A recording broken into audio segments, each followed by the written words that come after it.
Liz Truss said on Thursday she was resigning as British Prime Minister just 6 weeks after she was appointed, brought down by an economic program that sent shockwaves through financial markets last month and divided her Conservative Party.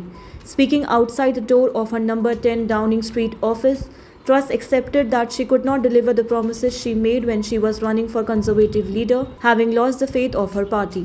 A leadership election will be completed within the next week to replace Truss, who is the shortest serving Prime Minister in British history. George Canning previously held the record, serving 119 days in 1827 when he died.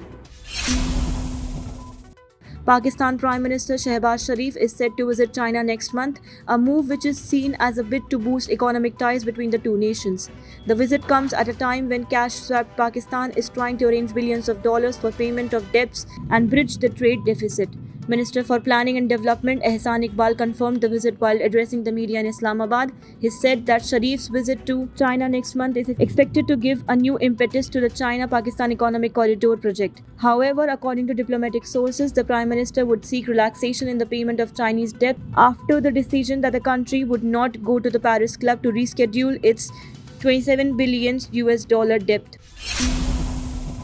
The US police on Wednesday arrested a man for allegedly possessing 3 unregistered guns that were found in his vehicle parked at the US Capitol near the country's Supreme Court. Tony Payne, who is 80 years old from Georgia, came under the suspicion of police after he parked his vehicle illegally on the Capitol grounds. 2 other people in the car were also detained but not arrested. Tony claimed that he was there to deliver documents to the Supreme Court. Tony told officers that he had weapons in the van, and a search turned up to 2 handguns and a shotgun along with a pipe and containers.